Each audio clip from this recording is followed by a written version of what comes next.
ఒక సాయం సంధ్యవేళ ఒక మేకలు కాసుకునేవాడు తన మేకలను ఇంటికి తోలుకుపోతూ ఉండగా ఒక మేక మాత్రం అన్ని వెళ్లే దారి కాకుండా వేరే మార్గంలోకి వెళ్లిపోతుంది. దాన్ని చూసి వాడు వెంట వెళ్లి అదిరించినా అది అలా ముందుకు వెళ్లిపోతుంటాది. కొంచెం దూరం వెళ్లి ఆ మేక ఆగుతుంది. ఆ మేకలు కాసుకునేవాడు ఆ ప్రదేశం వింతగా అనిపించడంతో చూస్తూ అక్కడ ఒక పెద్ద గుహ చూస్తాడు. దాని నుండి ఒక మాంత్రికుడు వచ్చి తన మంత్రదండంతో ఆ మేకలు కాసుకునేవాడికి చూపించగా వాడు ఆ మాంత్రికుడి వైపు వెళ్లి ఆ మాంత్రికుడితో పాటు ఆ గుహలోకి వెళ్లిపోతాడు. ఒక ఊరిలో మల్లయుద్ధ పోటీలు జరుగుతున్నాయి. అందులో విజయుడు పాల్గొని అందర్నీ ఓడిస్తాడు. చివరగా ఒక యోధుడితో పోరాడుతుండగా వారు దొంగదెబ్బ తీయడం వల్ల విజయుడు ఓడిపోతాడు. వాళ్లు చేసిన కుట్రకి వాళ్లతో గొడవపడతాడు. ఆ గొడవలో చిన్న దెబ్బలు కూడా విజయుడికి తగులుతాయి. ఆ తర్వాత విజయుడు ఇంటికి వెళ్లగా విజయుడి గాయాలు చూసిన తల్లి విజయుడిని బాగా తిట్టి, నీవు ఏదైనా కొలువులో చేరి మంచి ప్రయోజకుడివి అవ్వకుండా మనకి ఎందుకురా ఇలాంటి సావాసాలు? మన ఇంటావంటా ఉన్నాయా? మీ తండ్రిగారి వలె ఏదైనా మంచి కొలువులో చేరుము అని మందలిస్తుంది. ఆ మాటలకు విజయుడు కొంచెం బాధపడి, అయితే నేను నగరం పోయి ఏదైనా కొలువులో చేరి బాగుగా ధనం సంపాదించి వచ్చేదా అని తన బట్టలు సర్దుకొని పంతంతో ఇంట్లో నుండి వెళ్లిపోతాడు. దారి మార్గంలో రాత్రి సమయం కావడంతో ఓ చెట్టు కింద విజయుడు పడుకుంటాడు. ఇంతలో ఎక్కడి నుండో అరుపులు కేకలు విజయుడికి వినిపిస్తాయి. ఎక్కడివి ఈ అరుపులు అని చూసేసరికి ఒక ఇంటి వద్ద ఒక పెద్ద పులి దూడను చంపి పట్టుకుపోవడానికి ప్రయత్నిస్తుంటాది.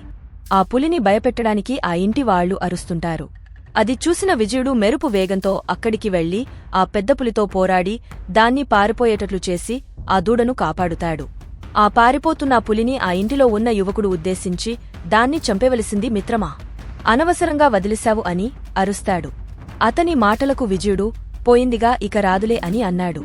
దానికి ఆ యువకుడు, లేదు మిత్రమా, అది ఎప్పుడూ వచ్చి మా ఆవులను మేకలను తినివేస్తుంది.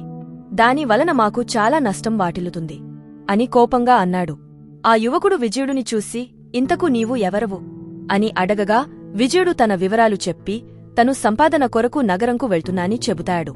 అది విన్న ఆ యువకుడు తన పేరు శల్యుడు అని చెప్పి, మిత్రమా, నీవు చాలా పరాక్రమవంతుని వలె ఉన్నావు.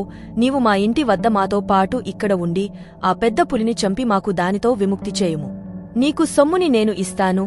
ఇదియే నీ కొలువు అనుకొనుము, ఇది నీ సొంత ఇల్లు అనుకొనుము అని శల్యుడు చెబుతాడు.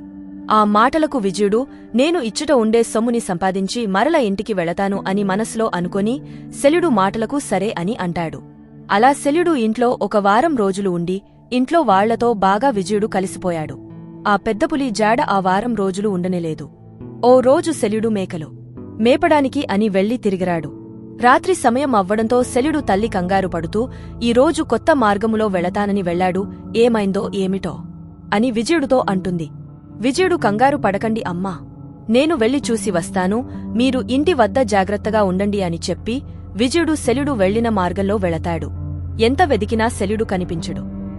ఇంతలో ఆ అడవిలో ఒక ముసుగు వ్యక్తి వెళుతుండగా అతనిని చూసిన విజయుడు, అయ్యా, ఇటువైపు ఏదైనా మేకల మందతో ఓ యువకుడు కనిపించినాడా అని అడగగా అతను నాకు తెలియదు అని జవాబు ఇస్తాడు. అడవిలో కొంచెం ముందుకు వెళ్దాం అనుకుని విజయుడు వెళ్తుండగా ఆ ముసుగు వ్యక్తి, ఆ యువకుడిది రేవతి నక్షత్రమా అని ప్రశ్నిస్తాడు.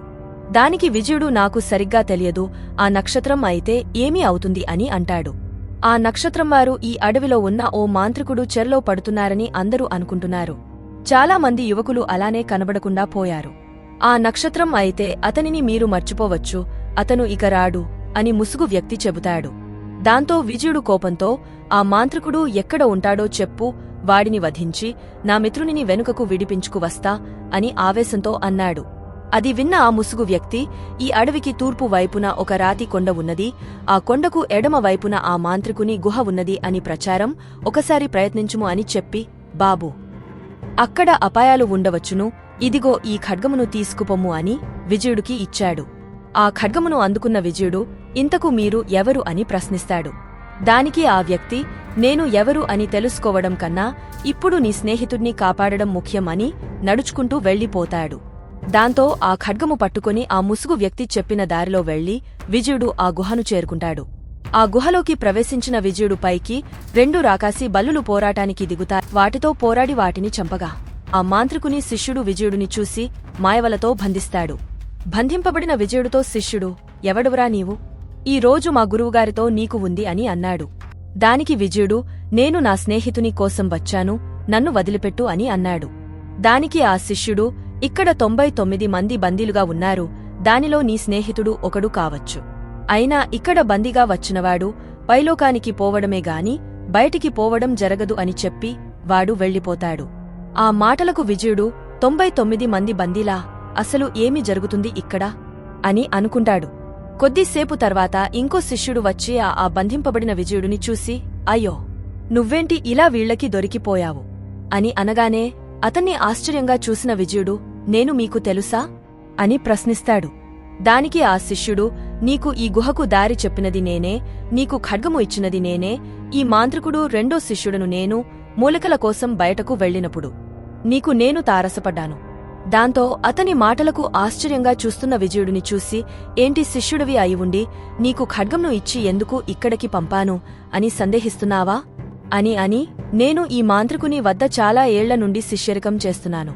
నాకు ఇతని దుష్టచర్యలు నచ్చక సామరస్యంగా బయటకు వెళ్ళిపోదామని, నాకు విముక్తిని ఇవ్వమని కోరాను. దానికి ఈ మాంత్రికుడు ఒప్పుకోలేదు.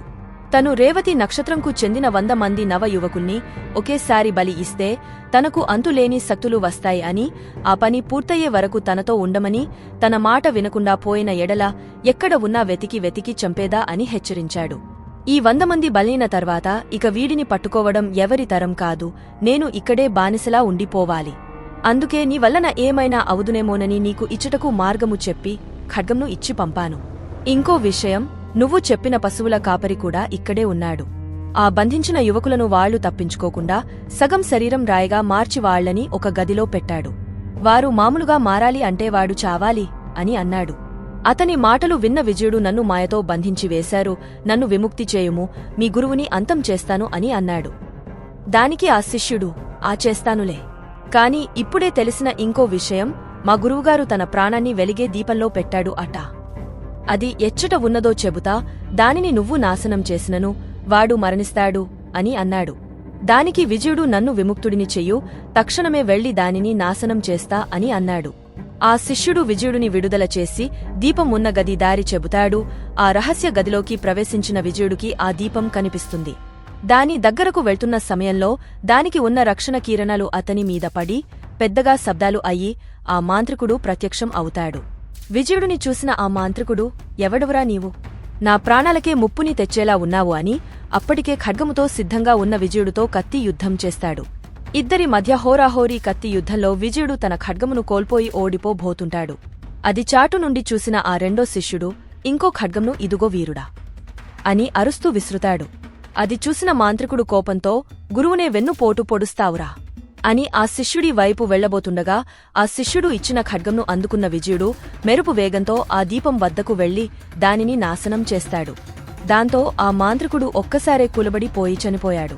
ఇది అకస్మాత్తుగా వచ్చి చూసిన మొదటి శిష్యుడు అక్కడి నుండి పారిపోతాడు. ఆ సగంగా మారిన యువకులందరూ మామూలుగా మారిపోతారు. రెండో శిష్యుడు విజయుడు చేసిన మేలుకి ఒక బంగారు నిధిని బహుమానం ఇస్తాడు. దాంతో సంతోషంగా శల్యుడిని తీసుకొని విజయుడు తమ ఇంటికి వెళ్లిపోతాడు.